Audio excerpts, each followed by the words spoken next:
Well, here we are again. Take a look around, cruising just a little bit faster.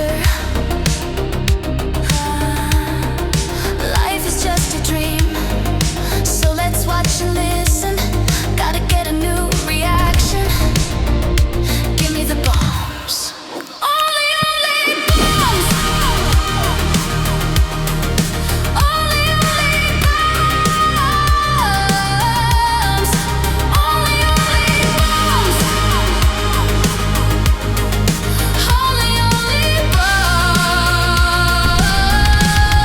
Only bombs. Stay robot brain. Bop, bop, boop. Yeah, I'm gonna start being nice and kind to you right now. All right. So I guess we'll just hit it off then. Sounds pretty good. Ooh, I like that. Sound like butter. Ooh, I like it.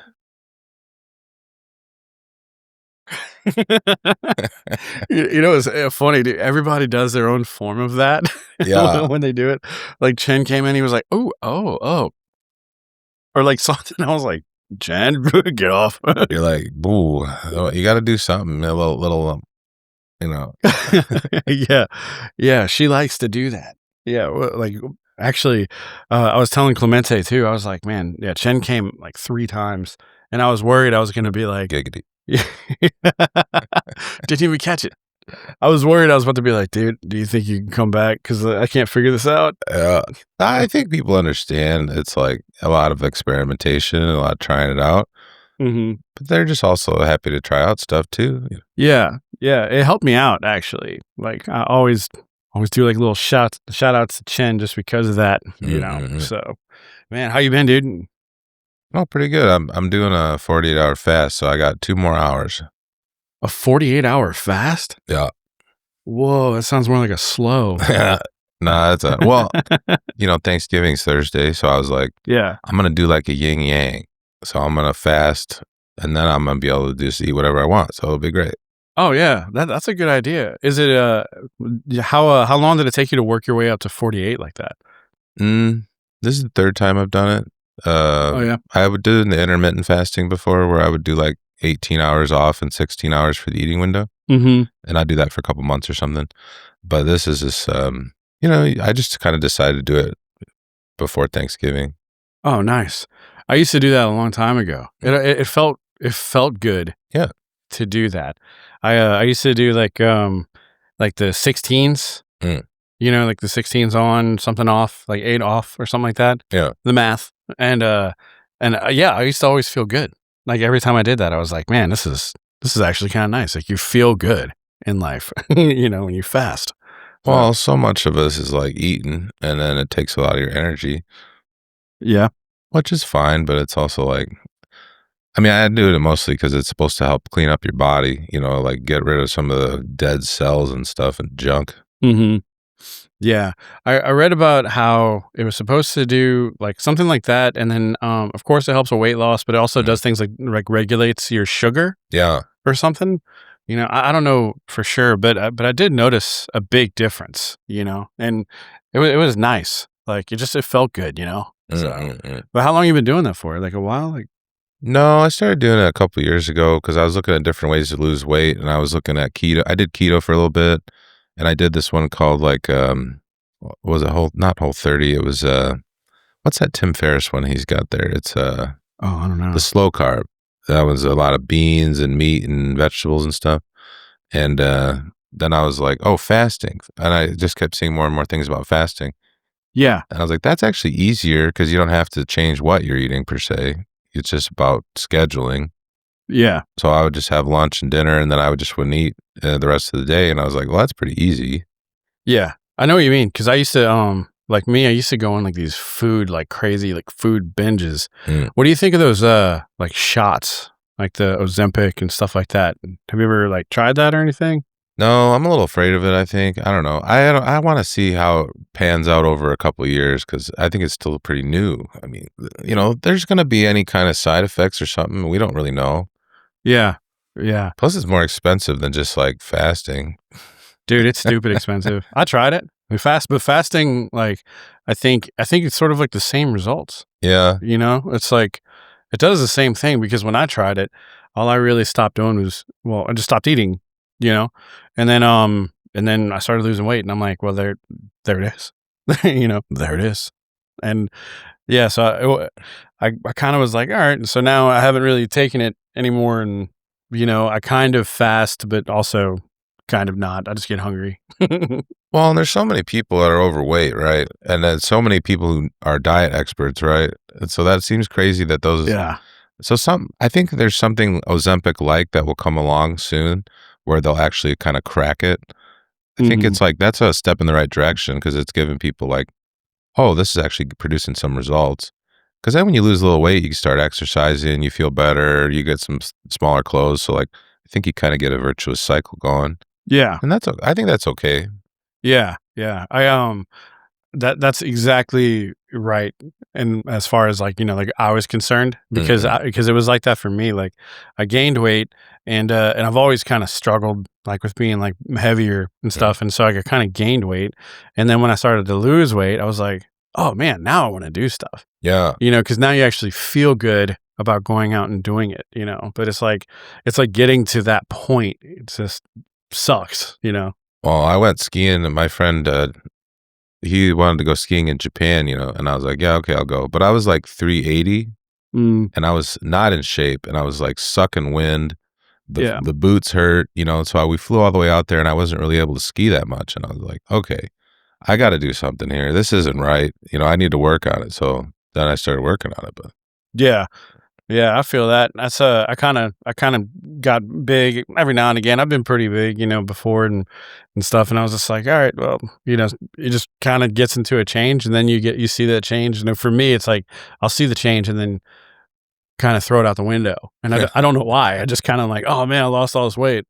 All right, I'll celebrate by eating food. Right. I'm going to reward myself with a whole rotisserie chicken. Like, yeah. Oh, God, dude, I really want a rotisserie chicken. I mean, even today, I'm not going to rush out and just eat a bunch of garbage. I made a little chicken and potatoes, and I'm going to have the dollar wings at Lucky Duck. That's always my little scam, It's fun. Oh, man, dude, I love those wings. Oh, they're good. Yeah. I know we just talked about it a second ago. And I was like, but my girlfriend, she's a vegetarian, and on our first date when we went there, I was like, I got her those chicken wings. I was like, you got to try this. It's such a bold move to take a first date to a comedy anything, but the tag writing mic specifically is very like strange because nobody's laughing really. Right. And so you're sitting there. I can't imagine doing that as a first date and being like, but again, maybe that is the way to do a first date. You have it be really traumatic, and then you go, well, I guess she really does want to hang out with me if we're doing this, Dude, what's so funny about that too is that if I ever see anybody in the crowd, I always like bring something up to it. I'm like, are you guys on a first date? And I'm like, yeah, I did that too. Oh. I was like, it's not a good idea to bring him to a comedy show as a first date. I don't know. I mean, I have mixed feelings. I met my girlfriend by doing trivia, but like when I see, what are you going to do on the first date? You're going to go bowling? Right. You go see a movie or something? Sure. I mean, really, if you watch a comedy show with somebody, you're thinking about dating, and they laugh at stuff that you don't think is appropriate, or vice versa, maybe it was meant to be that you shouldn't be together. Like, yeah. It's kind of a quick litmus test of like, do they think that my butthole jokes are funny? Right. I don't know. Yeah. I mean, it worked out for you guys, right? Yeah. I mean, it did. Yeah. Yeah, it did. And it was really funny because that's the first time we ever saw AJ Valentine. Oh, classic. Oh yeah. Dude, like I don't even know how to like describe him. He's just such an enigma. But it was just so funny because we see him at the Lucky Duck that day. Sure. And he gets up there and he does his thing, and which is like 98% like screaming. Yeah. And I was like, I fucking love this guy. She loved him, Mm-hmm. And everybody there, I was trying to explain to her. I was like, okay, so basically I'm like, like what's going on? I'm like, all right, so they're just basically working on stuff from like a bucket kind of deal, and I was trying to tell her like, what's up? And then he gets up there and it's like, it didn't even seem like his bucket was like a thing. Like his bucket pull, I guess, was it just seemed like whatever he came up with, like he was just coming up with. Yeah. It was just like off the cuff. I don't know if that makes any sense for him, like, or for what I'm explaining. Oh, I think that's accurate. I've watched him a bunch of times, and like he's not using a lot of the structures of stand-up or like putting jokes together. But what really drives a lot of it is his irritability. Yeah. So to me, that's the core. And I do think he's got something with that. The irritability, when he can really turn that on, it's funny. But then it's like, if he can add jokes on top of that, then he's really got it. So like sometimes I'll see him and he's not irritable enough and it's not really working. And sometimes he can really do it and you're just like, that's awesome. Yeah. He was hilarious. And then like to top it all off, like we used to go to Buzzmill at like 4 a.m. Like she would get off of work and we would just go to Buzzmill and go have a coffee. And then there was one day it was literally just her and I at like 4:30 in the morning, just having some coffee and just talking. And then AJ just comes out of like the corner with like a pizza and just goes like, "Hey, you guys want some pizza?" And then literally just hands us a pizza. And then we're like, "Thank you." And then he walks off. And then she was like, "Was that the fucking guy?" And I was like, "That was AJ fucking Valentine right there." And then after that, like for some reason, it was like this thing of like, "Oh fuck, it's AJ Valentine." Oh, he's a sweetie. You know? I was sitting by him at the creek and he goes, "Hey, you want one of these wings?" I was like, "Yeah, all right." Yeah, he really is super nice, you know, but he's such an enigma, and I think that's really cool about him. You know? Well, in some ways, it's like a shadow personality where in real life, if you're really polite and measured, and then you go on stage and you do the opposite to kind of let it out. You know? Yeah. Some people do that. I don't know. I feel like my persona is more like what I really am like, but other people kind of can go the opposite if they're restrained during the day in a way. Yeah. From just like talking to you and things like that, you seem like you're the kind of like you're exactly the same on stage as you are off. Well, and sometimes that helps me out, and sometimes that's a bad thing because, like, as a host, that's good. As a doing a set, it isn't necessarily an asset because you want to be able to take on a persona more, I think. But for the host, like some people do not like hosting because they have such a strong persona that when they turn it off, it looks weird. Their act is so different from their hosting set that there's like a psychic dissonance or something. Right. But for me, I walk up and just start talking essentially as the host, and then I end up doing that as my set. And that's sometimes, again, it can be problematic. But yeah, I think with the host, you're literally just talking to people. You're not trying to I mean, you can, but like you're not doing a persona per se as the host. Right. Is it only problematic if you're doing stand-up in like the same night? Or, you know what I mean? Like if you get behind the mic in the same night, or is it like problematic like if people recognize you from one or the other? Well, I just default to that mode because I do it so much that sometimes when I'm doing an actual set and I'm not hosting, I don't break out of that. I'm essentially doing a host set a lot of the times. And then I need to think about, okay, well, this can be just a set. You don't have to do some of those other things. Do you ever get like ideas as a host and you're like, shit, I should really bring that to my set? Oh yeah, all the time. I'll record it, or sometimes I'll do a little rant or something will happen. Oh yeah. And I'm like, yeah, this could be a bit, obviously you want to at least record the audio of everything so you can go back. Yeah. How do you come up with your jokes? Do you just kind of sit down and actually just write them out, or do you actually get the inspiration from hosting and things like that? Oh, you got to do all that stuff. All that stuff. Right. Well, okay. So there's, in my opinion, you got writing. That's the worst, but that's the most consistent. You've got your incidents, things that'll happen, and you document that. They're like, oh man, this was crazy. And then occasionally you'll get one just straight out of inspiration that'll just be kind of complete, and you'll get it just out of the ether. And then to me, when you're doing all your writing diligently, you'll get more of that third one. Yeah. But then the incident one, you just can't really predict. You just have to, when you're in something and something happens, you've got to be like, you have to have an eye for it and be like, oh, this is something that potentially, Right. Yeah, I know exactly what you're talking about. Because when I guess like when I was first starting off, I kind of fell underneath one or the other. Sure. And I just kind of stuck to one or the other. And when I started to learn that, that's when it was like, oh shit, okay, yeah, no, I actually do have to put in the work. You actually do have to, write, and of course you pull, from inspiration and things like that. But you don't have to write. It just takes longer, I think, because you don't know, you can't predict unless you have some wild life where you're always running into things, Right. you just don't know when that incidents things are going to happen. And then the inspiration thing, again, that's unpredictable, at least in my experience. I've only had it happen 3 or 4 times where it's like, it just hits you. This is the thing, and it's done. But if you're writing all the time, that isn't your best material, but at least you're continuing to generate new ideas. Right. Yeah, I usually get them like just randomly, man. Like, yeah, I don't know, just randomly. Well, I'll think about when I have some kind of a conflict. Like I write clean material too, and so I want things that are kind of a petty annoyance or a little bit of a miscommunication. Oh, okay, yeah. So like Tina woke me up and she says, "Hey, we got to get the Christmas tree from the storage unit." So right away, I don't want to do that. Right? Yeah. So in my comedy mind, I'm like, okay, this is like a small, low stakes conflict that we're having. And then this is the root of what could be a good, clean joke. So then I'm like, well, why do we have to get the Christmas tree? It's October, She's like, well, I seen a thing on Instagram and you can put a sheet over it and make it look like a ghost. And then you have it. So like right now I'm like in my head, I'm documenting like, oh, okay, that's a good. And then we drove over to the storage unit. The elevator was broken. So that really happened. So I wrote that, that's okay. That's the problem. Can't find the stairs. That actually happened. Okay. So then I got that. Then we got up to the actual unit. Yeah. She had forgot the key.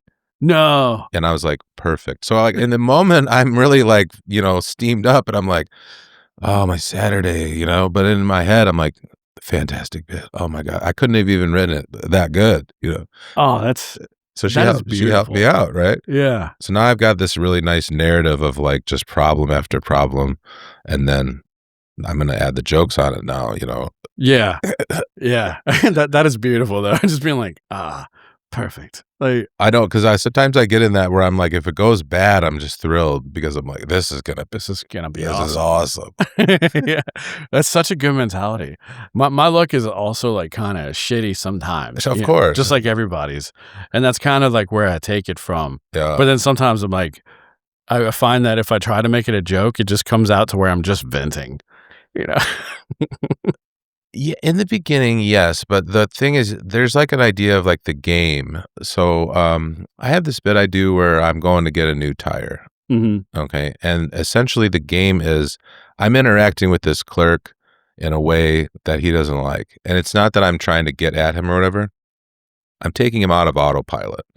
I'm asking really stupid questions and things that he doesn't care to answer, and to him, this whole thing, he's like, I just want to get this transaction complete. Yeah. And I'm essentially slowing it down with like, I'm trying to save money. I don't know anything. I'm asking questions because really optimally the clerk and the customer are just like getting through it as quickly as possible so they can get on with their day. But I'm sitting there at every beat of the thing and slowing it down and asking like, questions about tires. Right. I'll be like, are all tires black? Things like that should be not important and maybe not interesting, and the guy himself maybe hasn't thought about it, but instead of having a regular transaction now, he's having like a problem customer. You know what I mean? Yeah. Yeah. Well, because I'll say stupid stuff like one of the bits I do in that piece is I got a screw in the tire, so he's spraying the tire, and he goes, yeah, I think the screw's the problem. You know what I mean? So like again, I'm sitting there on my end going, yeah, oh, okay. Yeah. I mean, to me, that's so funny. So then when I go into the tire place, I just see, because I used to sell cell phones. Oh, okay, nice. And so the annoyance of the customer, you obviously have to be very polite. You have to help them out. You have to do whatever. But some of the customers, you're just selling them a phone and it goes great. And then all of a sudden somebody comes in and they go, I don't know how to get on my email. And you're like, oh no. They're not going to buy anything. I need to get them out of here, but I can't, and so then to me, that's like where the conflict is a bit. Yeah. Oh man, I'm tired of getting screwed all the time. That's it. Well, I mean, it's my job as a cell phone salesman is to make commissions and get items out the door. Right. But a lot of the times people would come in with technical issues and there was not a technical person there for them.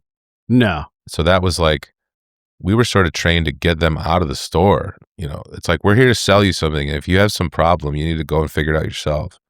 And I didn't have the heart to do that. So then my boss is mad because I'm sitting here fixing people's phones for free. And he's like, what are you doing? Like, you're a commissioned salesperson. You need to sell them a screen, or whatever. And I'm like, well, but if I sell them, if I help them out now, maybe they'll come back. He's like, no, get them, sell them a charger. Whatever. This is sales. Yeah. Was that was that like a major I was cell phone company? like a Verizon, but it was an independent Verizon, like a wireless phone they call it. Oh, okay. Yeah. Oh man, I never really knew how that worked, but I always go into like places like when I used to have these phones, I used to go into like Metro PCS and stuff like that, and be like, God, what the fuck is happening here? Well, they have to present themselves as an expert. They're like a tech consultant or whatever, but really they don't know any more about the phone than you do. They're just fooling with it all the time, so they're faster at it. Yeah. But they're like, I was not given any training about how to do anything with phones. I was like, this is what this costs. Tell them it's good. Okay. And then if you sell the Samsungs, it's a higher commission than the iPhones. And I'm like, okay, I guess I'm selling Samsungs. It's like, yeah. All right, fucking here we go.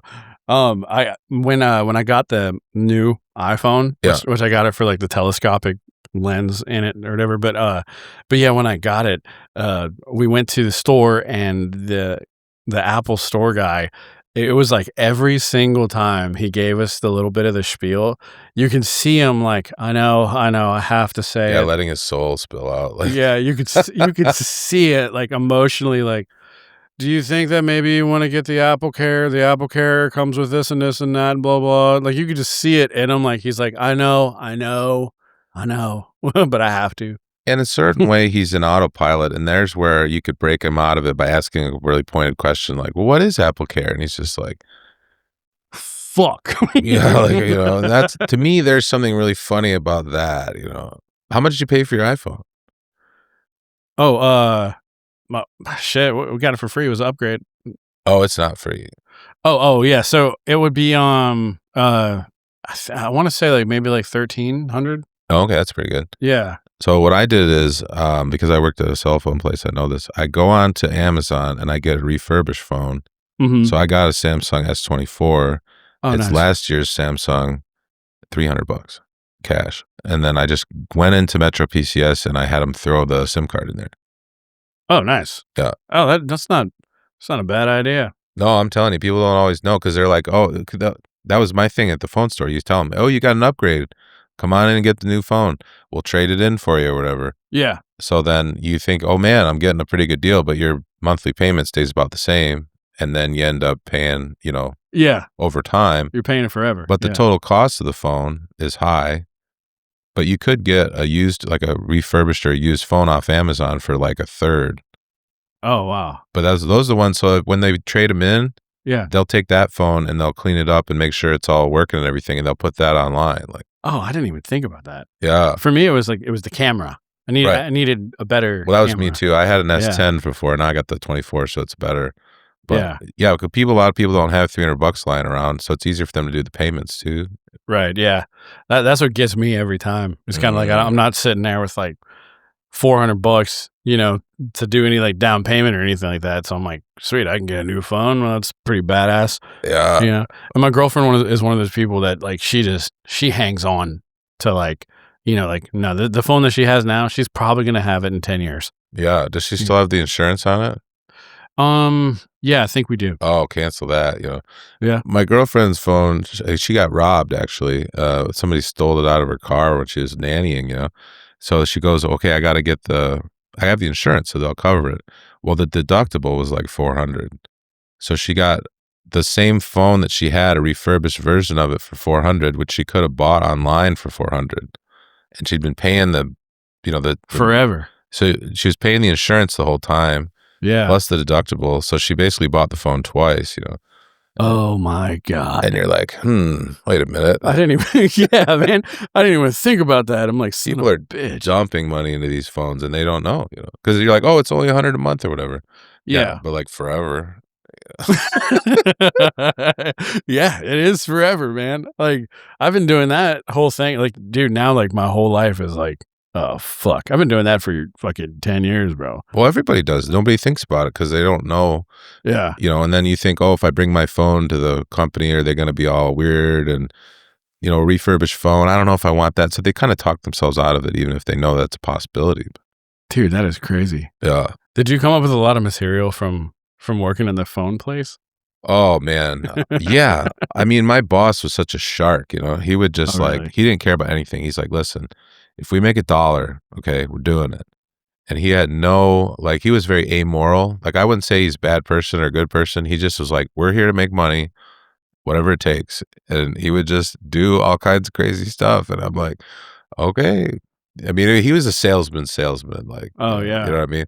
Like, we had these things, it was called a hum. It was, or a hum or something. But anyways, you put it in your car. It's like an in-car GPS. And the Verizon's like, we got to sell these because for our shareholders, we need more lines. And I'm like, everybody's got GPS on their phone. Nobody needs this. Right. It's like irrelevant. And when they come in here, they want it, And he's like, he goes, actually, his name's Jason. He's a friend of mine. He goes, Alden, I'm thinking about making a supplement. And I go, okay, well, what is it going to do? He's like, I don't care. I'm like, what do you mean? He's like, well, I'm just going to put some stuff in it and then, like vitamins and whatever. And then I'm going to sell it. And I go, yeah, but don't you want it to do something? He's like, well, I mean, we can say it might do something, but we're not, we're not going to claim that this isn't medicine. This is a supplement. So I'm just going to put some stuff in there and I'm going to sell it. And I'm like, okay. So he only was considering the sales part of it. You know what I mean? That's crazy. Yeah. Where I think, okay, if I'm going to sell something, I want to provide some value and that's how you get paid. And that's how they want to work with you over and over again. His idea was, dude, it's all about the sizzle. Just get it out the door. And I'm like, I don't give a fuck, dude. Just I mean, he did not put some powder in there. I don't give a fuck. That's funny. Yeah, it was comical. I mean, oh man, dude, that was there. I wanted to write this bit about working at ADT, the security company, because I worked there for a while. But it was so sad. There was no way to write a bit that at least that I could find, and but man, it was a door-to-door security salesman, right? And that's what I did. So I had to go door to door and try to sell these people security systems, and they're like, what the fuck are you doing here? How did you get our address? Well, it was that's crazy. The sales pitch there. You go, and they answer the door, so you're like, if you had ADT, I wouldn't be able to get in here. Think about that. Oh, that's good. That's good. I just walked in.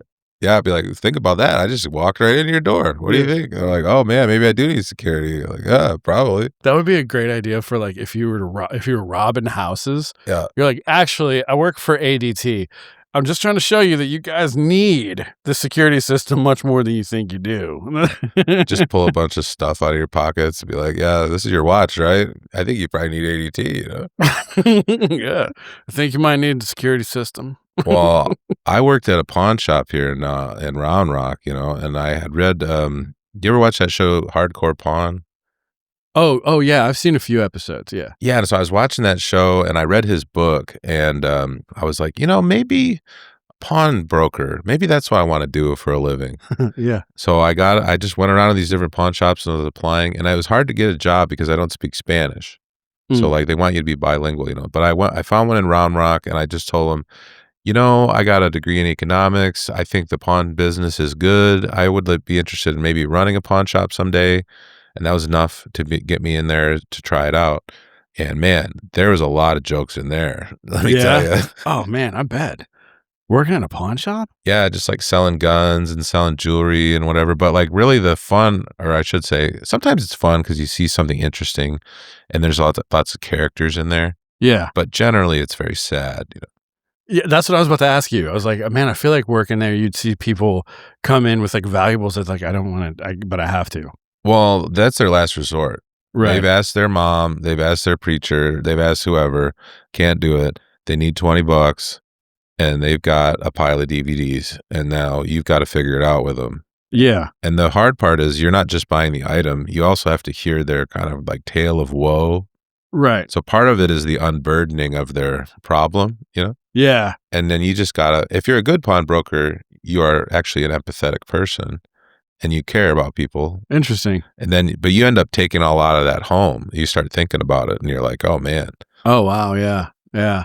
I could see that. I could see how they, because that would be me. Like, honestly, I'd be like, oh, fuck, man. Are you serious? Because there's been so many times in my life where somebody is just, you could tell it's their 1000th shitty story that Mhm. day. And my story was 1001. And they were like, oh, that sucks. And Well, that's going to be it. I really admired the guy who owned the shop because I got to talk to him, and like he was like, "This is a service to people. There are Mm, people who don't have bank accounts. There are people that are in a pinch. They're not getting a good deal when they come in here. They know that, but this is all they can do. This is saving them from some problem, and it's not pretty, but this is available. This is instead of losing their car, or this is instead of whatever." yeah. So he really did view it as a service to the community, like. And he Yeah. wasn't trying to fleece people. He's like, "This is the deal that I can do for you. For me Right. to resell this item, I can only give you this. And, and this is what the interest is going to be and this and that." And I was like, "Is that, because you were both agreeing to do it." Right. I've never pawned anything. Is the interest on those things high like that? Yeah, if I remember, so Texas is 20% a month. If you want to pawn something, you can do 20% interest is the maximum. Oh, okay. So like if let's say you brought your camera in and what is it worth? Probably $800. They would say, okay, it's like rule of thirds. So Mhm. if you bought it for 800 new, they could probably sell it for like 250, let's say. I need to go to a pawn shop. Right. So then Yeah. they would not offer you that much. Or I'm sorry, I had that wrong. If you bought it new for 800, they might be able to sell it for like 500. So Okay. then as a loan, they might offer you like 250 or 300 Oh, wow. because they want you to come back and get it. And then that would be a loan for like 2 months. And then at the end of that period, you maybe would have to pay back like 380. Oh, okay. Why does that almost like not seem that bad?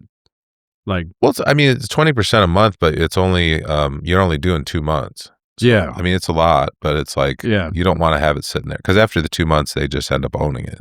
And they basically sell it, huh, at Yeah. that point. Man, that's crazy. Yeah, I could see how you could get like some material from that.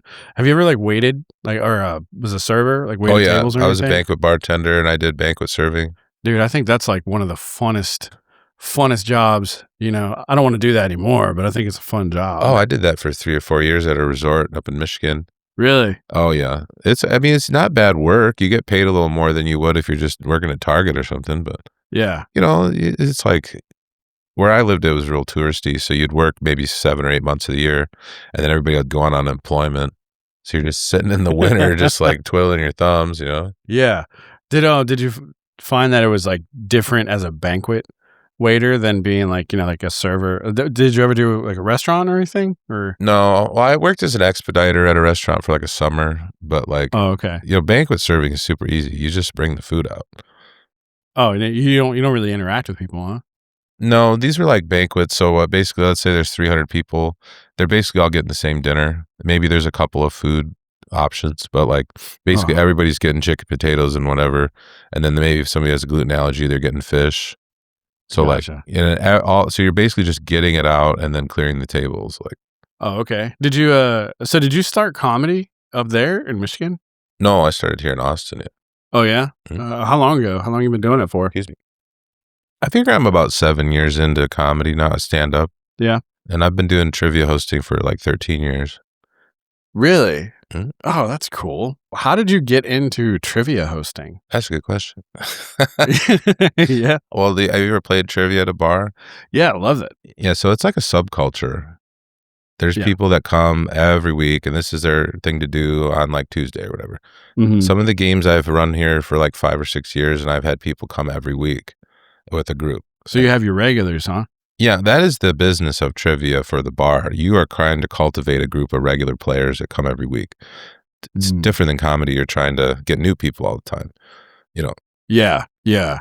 Man, dude, I'd love the trivia nights. I like going to like the themed ones, Mhm. every now and again, like the movie trivias. Like, like I love those. What do you do anything in particular? Like, Well, I don't do I do general knowledge ones because again, it's a bar where anybody might walk in cool. and they can just be like, "Oh, it's trivia night. I'm going to start playing." But if it's Harry Potter trivia, there's a chance they don't know anything about that, and then they're like, "Well, I'm not doing that." Yeah. Yeah. Do you have like a cool trivia fact that you like? Oh man, I wrote one recently about saltwater ducks that I felt was pretty interesting. So I didn't know that there were species of ducks that live exclusively in saltwater. As soon as you said saltwater ducks, dude, my mind like laid an egg. I was like, Right. what? I didn't even like. Well, that's something I try to do. So I write all my own questions because I'm like, I run my own business on it. And Oh, so, cool. yeah, so I'll sit down and I'll be like, all right, what do I know about ducks? And I'll be like, okay, in my mind, ducks only live in freshwater. So Right. is that true? And then I find out, oh, there's ones that live in saltwater. And I'm like, well, how does that work? Apparently they have a gland in their eye where they can like cry out the extra salt because they'll eat fish and they'll do that. They'll get the water that way. Oh my God. Yeah. So then I was like, okay, this is an interesting fact. Yeah. But then how do I frame this as a question? So I was like, is there not saltwater ducks, basically? So I just did a Right. false or true kind of question. Oh man. So that's a really good one because people will debate. You know, they don't necessarily know, but they can like think about it and they'll like talk about it. So that's like a certain kind of question. That's like a debate one where they don't necessarily know the information, but they can kind of decide, or they're taking a kind of an educated guess. Oh wow. Mm. Is how do you deal with like people using their phones? Like, or is it like an honor system or anything? Oh, I created a thing called the cell phone quarantine chamber. So imagine I have like a big puzzle bag and everybody's got one at their table and they put their phones in there. So I get about 90% of people to agree to do that. Oh yeah. Yeah. And then there's a few people who are on their phone just sporadically and I'll just kind of remind them. Like, hey, stay off your phone.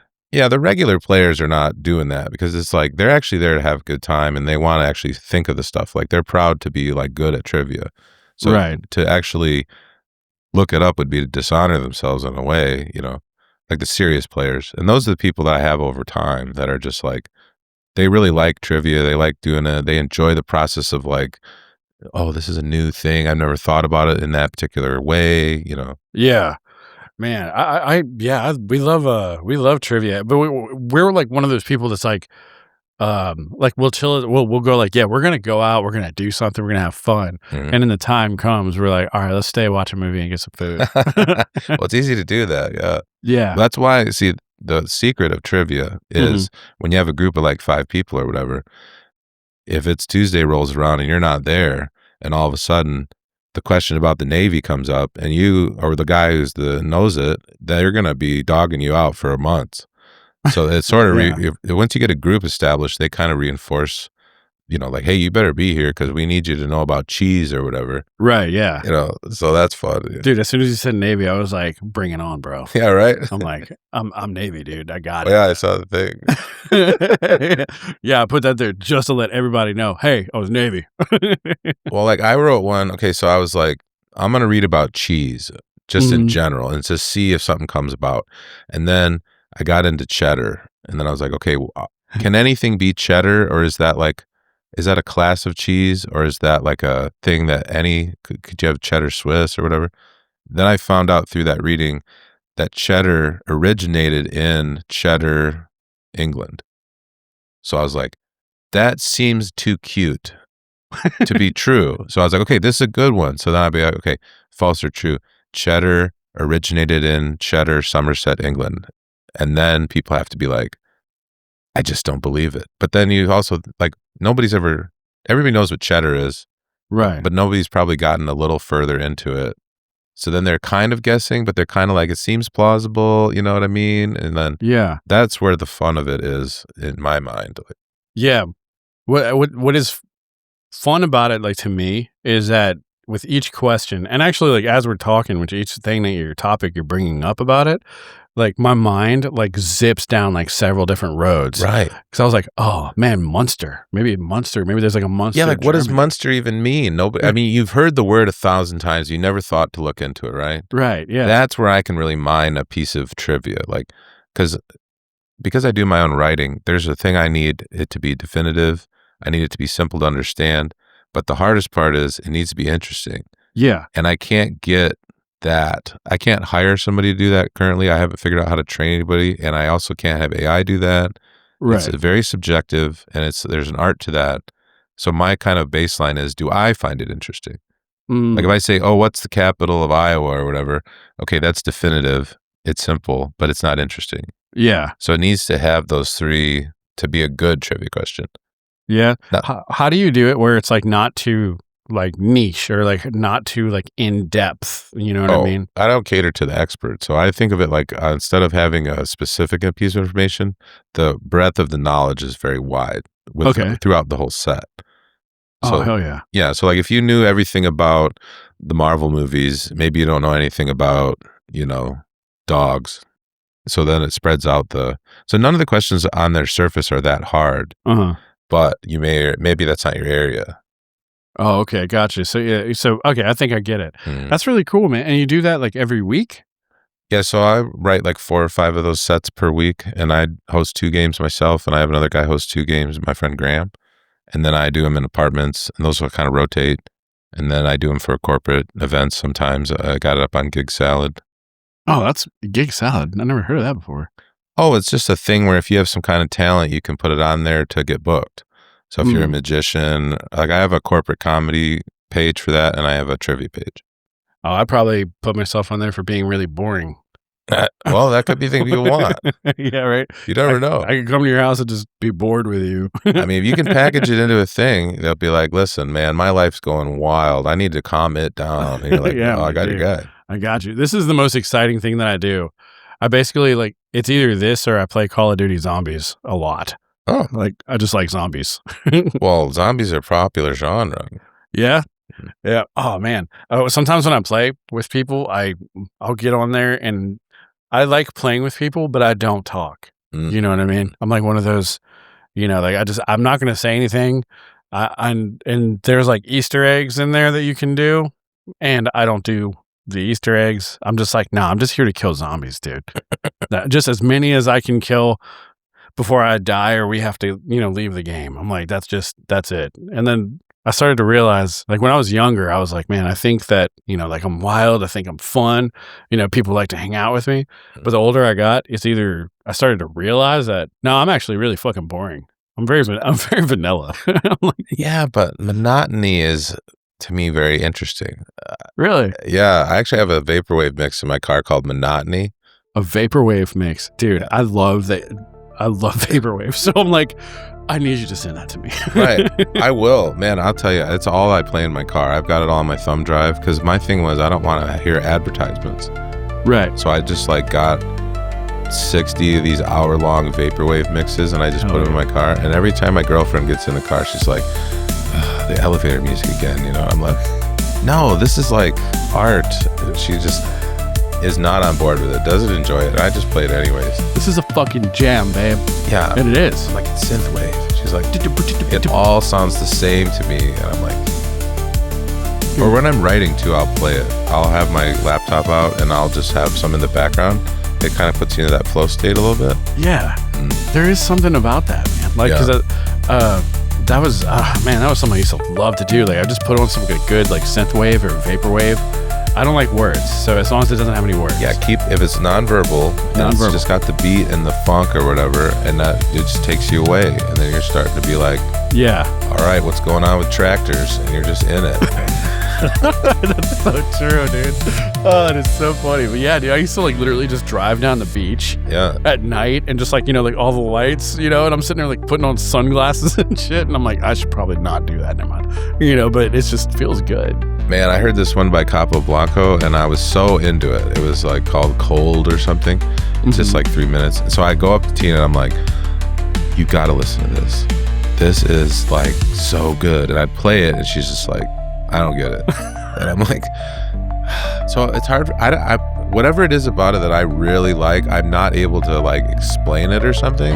Yeah. Because she likes music, but just not this for some reason. And it's hard for me to understand what it is about it where I'm like, oh yeah, that's the one. Like, yeah, this one slaps, dude. And then I'll play it at trivia and I'll be like, this is awesome. Dude, I'm right there with you because I vibe out like that like all the time. Like, and I do that to my girlfriend as well, like all the time. And every time I feel terrible about it. I'm like, I'm sorry that I subjected you to my shit. Well, at first it was a thing where I was like, maybe I can get her to like it. Now it's become a joke where I just do it to kind of like be like, yeah, do you like this one? I know you don't like it. Yeah, I know you're not going to like this. For me, I think the worst thing is movies with her. I'll tell her all the time, I'm like, oh, you've got to watch this movie. You're going to fucking love it. It's going to be great. This is right up your alley. And we watch it. And I'm thinking like 98% of the movies that I say that to, she knows it's going to suck. Oh, I have that. Like we were watching, she's watching what's it called? Not Golden Girls. I can't think of it. It's just one of these sitcoms. Uh-huh. And she's been watching it. And I've been watching it with her because I'll make breakfast and I'll just sit here and I'll go, I've seen like 13 episodes of this. Yeah. Will you watch one episode of Naruto? And so she'll sit there and we'll get about 5 minutes in and I can see she's not into it. I'm like, all right, you can go back to your show. Yeah. All right, go. You're good. You're good. Does she ever watch a show and you're just like locked in, but you weren't? Oh, Hoarders. We've been watching Hoarders because I think we both have a little hoarding tendency, you know? Yeah. So we're sitting there being like, man, maybe we should get cleaning the house. And then you watch it though, and it's so sad. It is. And yeah. It's the same thing basically over and over again, but you see it and you go, okay, I think they're actually going to get rid of this couch. And then they just can't.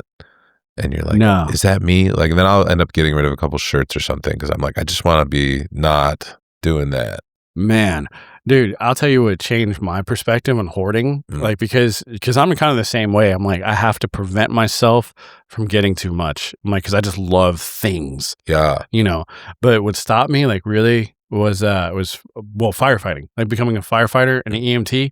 When so you'd go into tons and tons and tons of people's houses, and there were so many times where we would go into a house and it was like it was just hoarder house. Yeah. And that's what we call it, hoarder house. We would go into a hoarder house and we were like, dude, you didn't realize how fucking dangerous this is for you? This is bad, and that's what kind of stopped me. So then I started to watch the show Hoarders. It was weird. It was I didn't even think of myself as a hoarder or anything like that before. Mm-hmm. But dude, I just was I was trying to describe it to people. I was like, man, I go into these houses and then we call them hoarder houses. And then we watch the show Hoarders. And I was like, dude, that's it. Yeah, that's what I fucking walk in on all the time. I'm like, it's fucking crazy seeing this, just the shit. You're like, dude, what is this? But there's a part of me too that's I just want to dig. I just want to be can I just go dig through your shit? Yeah, right. There's got to be some gems in there. There's got to be something in here. It doesn't even have to be of value. I just want to see. Well, I'm working on this bit right now that involves getting rid of some old speakers. So when I first moved down here, I was working at the pawn shop and I got the idea to start doing trivia down here for myself because I was working at a different company when I was in Michigan, a trivia company. So then I went out and I bought a PA system and it was $400, let's say. So then I had that speaker kit for 4 or 5 years, and eventually the mixer died. Mm-hmm. So it was cheaper for me to just buy a whole new speaker kit than to get that replaced. But the two speakers themselves still worked. So I was like, I'm just going to set this in my apartment, and maybe someday if I hire another trivia host or something, maybe I'll get another mixer or whatever. Yeah. So they sat there for 2 years. And then I'm like, okay, I should probably get rid of these. But then all of a sudden the cat starts and playing on it. So it's towered and the speakers are kind of carpeted. Yeah. So she was sharpening her claws on it and stuff. And I was like, oh, well, Josie likes it, it's fine. So now I'm talking myself into keeping it more, and then finally this week I was like, okay, I've got to get rid of these speakers. But then I started being these speakers got me out of working. I'm just being disloyal to these speakers. They were there for me, and yeah. No, just you shouldn't put that emotional anything on that. It's you're never going to use these speakers again. So I finally got them in my car and I'm driving to the tag mic and I was making jokes about these speakers and another comic agreed to take them, because I'm they still work. They're just get the cat hair off there or whatever. Yeah. And I'm but it was so hard for me to take a piece of essentially junk and get rid of it because I was making all these emotional appeals to myself. And it's part of it's I grew up on a farm, so you never throw anything away, because you just never know. But I'm yeah, I'm literally just cluttering. I mean, it literally sat in our kitchen for 2 weeks because I had gotten it from where I was storing them to the kitchen with the intent to get rid of them. And I just couldn't do the next part. Yeah. For weeks. And I was this is hoarders. This is hoarders. Like, yeah, you develop like a personification to these inanimate things, yeah. or like But they were like yeah. loyal. They were like loyal to me, like Yeah. I made money, yeah. that got me out of having to do favor delivery. I was like, but I mean that the speakers didn't do that. I did it, but like I think Right. I was like putting that on the speakers kind of like. Oh, dude, I totally get it. Yeah. Like totally get it. Because I've done that so many fucking times. There's so many different things. Yeah. And I'm just like, no, I can't get rid of it. I either might need it or whatever. Like, I have a shit ton of like knickknacks. Yeah. Like this right here. I bought this for my son or Mhm. whatever. So all it is a 3D printed dragon. Oh, right? that's cool. Right. And so, yeah, dude, for some fucking reason, like I bought it for my son and I was like, no, I'm keeping this. You're like, this is mine now. Like, this is mine. This is my little familiar. Yeah. And this is my inception totem, I'm like, dude, what the fuck? Like, I was like, why do I like this? I just do. I just like things, we went to Peru. I got like fucking like 800 llamas. Yeah, right. I stop buying souvenirs when I go to places because I know I'll just keep it forever. It's hard. Yeah. But I mean, okay, so like the hoarding thing, I think that's a very common. Yeah. And then also it's a very relatable. So like I have that narrative now about my struggle with the speakers, but it does not have any jokes. So now I got to figure out, okay, that's a real thing that's happening. I'm really having a struggle with it. It's something people also are struggling with. So it's a good topic, but then I haven't cracked exactly how to make that how to take it to the stage.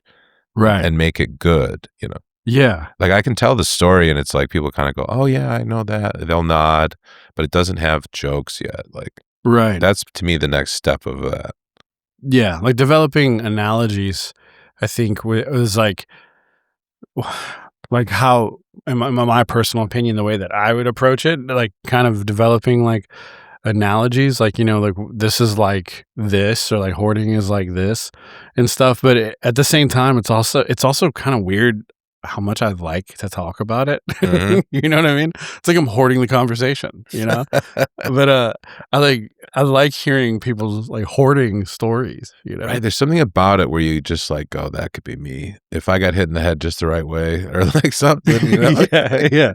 Like clutters. Oh, dude. I do like little piles. I have like Mhm. hundreds of little fucking Well, you better look into having ADHD then. That's a sign. They say if you're, what do they call that? You basically get your item, you need to put it away. You don't know where it goes. You put it in a pile. Yeah. And then slowly that becomes the waypoint. That's the pile. Yeah. And then you go, well, as long as I can see it, I know where it is. Yeah. And then it's like, then it just stacks. My girlfriend and I both do that. Oh, really? My car is where I do it. She does it in the bathroom. So like everything's out. Yeah. Yeah. And it's like she can see it and she knows where it is and she knows it's in this pile. That's not good because it's like your mind sees that and you're just like, Right. Is it like kind of oddly relaxing though when like if you go to somebody's house and you see that they do the same thing, you're like, yep, I get it. No, I used to be more like, oh man, this person doesn't clean their house. And now I'm like, nope, this is what this is. You have to be able to see it or you're not going to get cued. Like Yeah. I started doing a thing where I have a smaller laundry basket now. It's because I used to take a whole week and a half to get laundry going. And by that time, I got to do 3 loads. And by that time, I'm just like, oh, it's too much, But now okay. get it where you can just have the amount where once it hits the top, that's like 1 load. And then I visually see it when I'm in the bathroom. So then I'm like, okay, now I'm cued to do it. So I got a whole system now. Dude, that's great. Yeah, because I used to just like let it go. I'd be like, I'm just going to buy new shirts. Like, I just can't. 3 loads of laundry? You're like, Oh, fuck it. Garbage now. Yeah, right. But I'm going to keep everything else. But I can't throw away these dirty shirts because I'm a hoarder, So Right. you got to just like look at it and just be like, I'm a piece of shit. It's so true, man. It's so true. Dude, my dumb ass. Like, so okay. So aside from being like a hoarder and like making piles, I also like collect things. Oh yeah. And I'm one of those people. It's like where I'm like, oh, dude, I got this one thing. It works really good. I better get a backup. So I buy like multiples of shit, right? And it's horrible, right?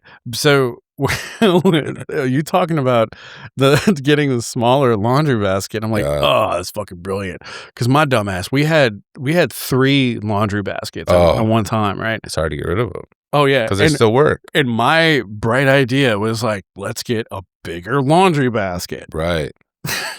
Bigger is better. We're in Texas, but no, Right. it's smaller. Smaller is better. So then you don't get overwhelmed, Right. Because if you got to sit down and do 3 in a row, I'm just not going to sit there and do that. No. I'm gonna get my full laundry basket of one load. I'm gonna put that in the wash.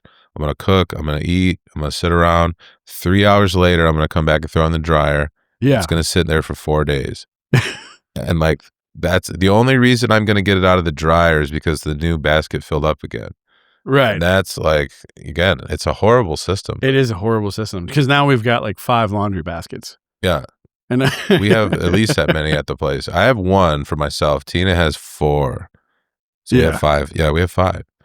But like there's clothes in the dryer right now, my clothes that I did like 3 days ago. I mean, and I'll just go, I'll just get a shirt out of the dryer until it becomes a problem. Like, yeah.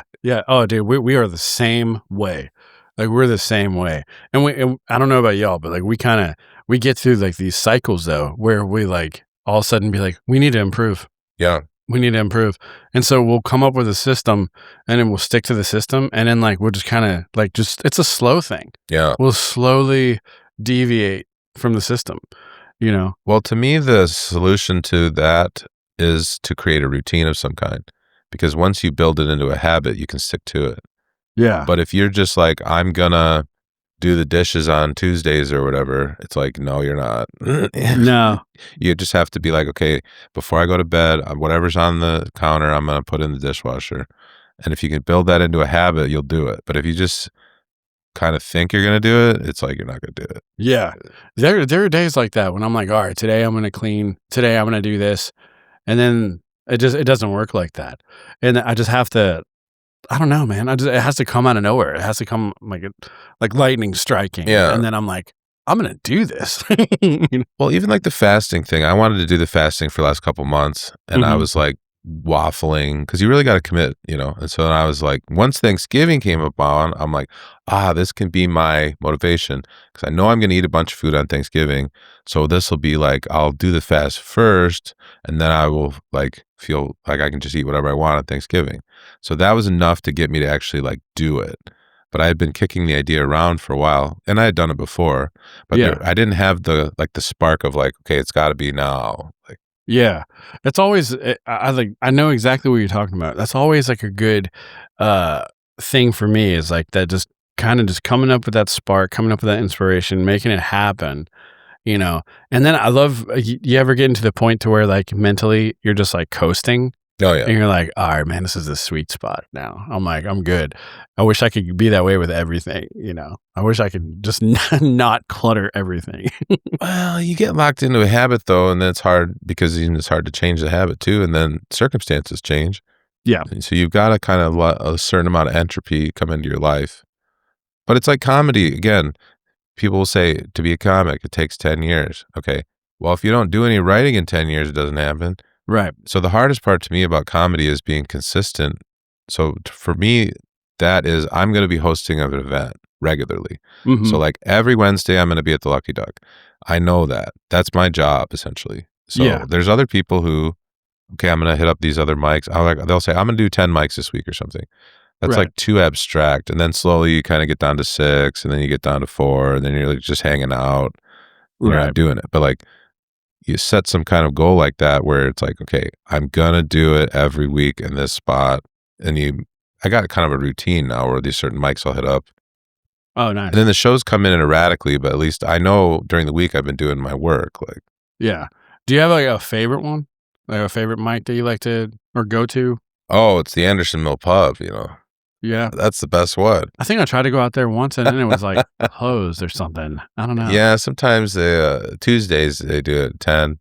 Oh yeah, it's just it's a hive of scum and villainy, and it's very it's like if nihilism had a baby. I think. Really? Oh, it's a diviest dive. Yeah, I love it. I went last night. I was like, this is great. You ever been to Narbar? Yeah, a bunch of times. Yeah. Yeah, for some reason, like Narbar just kind of has this like what I haven't really been, but like I kind of think of like this kind of New York City punk aesthetic Yeah, or I can see something, that. you know, and I kind of like it because I'm not like that, and so I'm like, man, this place is kind of cool, and I have fun. For some reason, I just like fucking throw the gloves off there, and I don't know why. Well, it's loose, and you know, let's say you got eight or nine people in there. That's enough to have a good time. You know, Yeah, sometimes the room's too big, too sprawling. It's hard to capture the attention. yeah, But at least there, when they're in that pit, you basically have most of their attention. Like, yeah, and they're kind of rowdy sometimes. yeah, Like I like that they'll yell shit at you, and then so I don't know, something about like just that being like that rowdiness. I really like it. It kind of feels more like a rock show than a comedy show. You know, it's like hell yeah, like you're just making fun of people and shit, and it's like I don't know. Do you mind hecklers? Like, do you like hecklers? I love it, Yeah, actually. Well, yeah, for me, it's funny because I think to myself, well, okay, there's stylistic choices you make when you have a heckler. You start with the first one. Do I want this to stop or do I want to just play around with this person?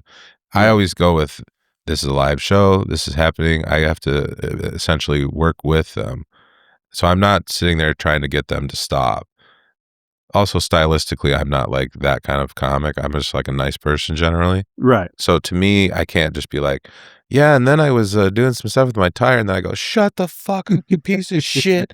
Yeah, and then I was talking to the clerk, like, you know what I mean? So I've kind of got to be like, oh, hey, buddy, yeah, you want to talk about tires too? Okay, cool, you know. Yeah, So like to me, I can't be like Craig Fergola. I love what he does because he's already kind of like irritable, and if somebody says something, it's not off brand for him to just really tell him, you know. yeah. But for me, I'm like just happy go lucky. So if something happens, it'd be out of character for me to just like fly off the handle, you know. Like, shut the fuck up. Anyway, yeah, there was a I screw will in my kill you. tire. Yeah, so ducks are like, Yeah, they salt in the eyes. yeah, they cry salty They tears. cry salty tears. It's No, like, I think it's fun. It's like playing table tennis. You know, they come at you a little bit, yeah, but also the things I'm saying are not really inflammatory either. So I'm not really like even trying to make a point or anything. yeah. I'm just wasting their time. Hmm. A lot of people will just be like, "Hey, what do you do for a living?" I generally won't do that. But if somebody does shout out at me something, then I'll start talking to them. So Yeah, it seems a little more organic. You know, yeah, I don't have any like canned responses, but generally they'll understand that they're not supposed to do that. yeah, But I don't care. I'm like, if they ruin my entire set, I mean, uh, our entire lives are meaningless. What's the difference? yeah. It's like, Oh man, do you ever like bomb really hard? sure. Yeah. What do you? How do you take that? Well, when I was first getting started, I did a show. I was like 6 months in, and I've told this before, but I was at the piano bar in Round Rock, and Dean Stanfield's running the show. Hmm. And I did so bad that I thought, you know what? Comedy's not for me. I'm just going to throw in the towel, you know. Yeah. And then as I was driving, I was listening back to it. Zero laughs. Not even like, oh, that's interesting. It was like so bad. I had written an entire narrative, like I'd written a monologue basically. Uh-huh. So I took 5 minutes of monologue on the stage, expecting it to be stand up, and it wasn't even close, you know? Oh wow. Yeah. And so then in the morning, I got up and I was like, well, just don't do it like that. So I kind of like got out of that head. But in that night, I was driving home to quit, you know? Yeah. But my kind of bomb now is not that kind of bomb. My bomb is that they just don't find it interesting. Yeah. My bomb is not that they're mad or angry or they want me to get off the stage. They're just like, what is this? Why? Well, who cares? So Yeah. then when I have that kind of response, I realize I haven't captured like the interest, and I don't have enough jokes in there, you know? Yeah. Yeah. Oh man. Every now and again, I do really well. I do well when oddly enough, I do really well when I don't have anything written. Mm. Like last night, they had an open micer who gets up and she talked about aliens and UFOs and stuff like that. And it just so happened that I also wrote about aliens and UFOs. Has that ever happened to you before? Like where a comic, like you're like, oh shit, they wrote like kind of the same thing. Oh yeah, Jaden Sharp was doing comedy earlier, and we both came up with like fart porn at the same time. Oh, I was doing. I have a fart board, and I do a bunch of custom fart noises, and so I got the idea. Well, I'm going to go into pornography websites and find fart pornography, and I'm going to take the farts from that. So it would be like a woman kind of moaning funnily, and then like a fart noise. yeah. And so then I was like, oh, well, fart porn, that could actually be a bit too. And then my friend Jaden was doing that like the same night. And I was like, okay, are we in the same information silo? Is that a thing? There's a fart porn silo? You know what I mean? Like, it was just so strange. But then I was like, well, we're going different directions with it. Who cares? But like Yeah. the idea that's to me such an obscure idea, and that we both came up with it more or less simultaneously. Yeah. We must have been watching the same something. Yeah, you know? sure. Or it's just like you heard about like the universal mind, or like it's in the ideas time had come, and we both kind of like got it at the same time or something. Like, Something, yeah. yeah, it was very strange. I don't even do those bits anymore, but like I do have the fart board still, you know. Yeah, definitely. You can't get rid of that. You got to hoard that. That's like my crown jewel of trivia. I play so many fart noises. It's great. Dude, I love fart noises. Yeah. Man, I used to do these shorts in like CapCut and stuff, and then like I would just do like Trey at work or just something like that, and I would just randomly throw in like a fart. Oh yeah, it's great. You know, and to me, when I would watch it, I would chuckle. Like sometimes I just fucking laugh because it was so perfectly placed. You know, like I threw like paper in a trash can. It was like, and then I was like, "Fucking yeah, dude!" And then I showed it to my mom. My mom was like, "Maybe you should not the farts though." And I was like, "I love it." Well, let me ask you this though: the timing was correct. How wet was the fart? Well, so I do a lot of art farts, Right.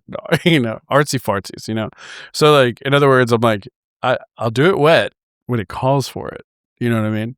To me, in the world of farts, Yeah. the dry and the wet can be the difference between people getting on board with it or not getting on board. So like a dry fart is more or less easier for people to consume, even if they don't think farts are funny. Yeah. A wet fart, it'll actually trigger the grossness response.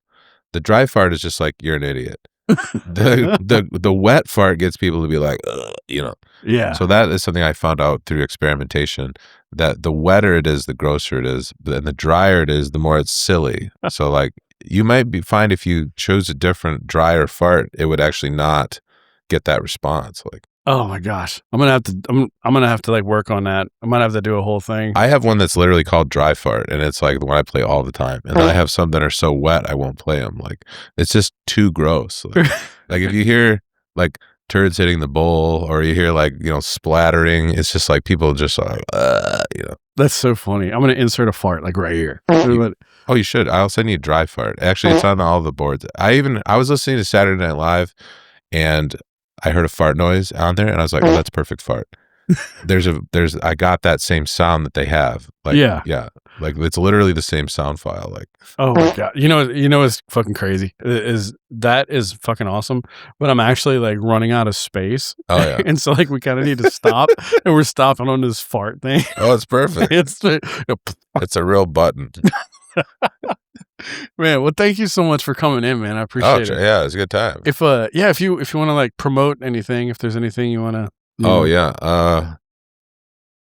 I'm an entertainer in Austin. That's what I like. Come down to Austin and see some stuff. Yeah, be like, yeah, just exactly. barf into the mic. Be like, all right, conclusion. There you go. Well, thanks, bro. I appreciate it, man. Yeah. And I'll definitely be out to Lucky Duck, man. Please, for we're sure. gonna run it as long as they care to have it, so that'll be good. It's a good one. It's a good mic. Yeah, 5 years strong, so that's good. Oh hell yeah! I didn't realize it was that long. Yeah, That's what she said. All right, comics, go to Lucky Duck. Adios. Yeah, if you dare. Exactly. Man, that was fun, dude.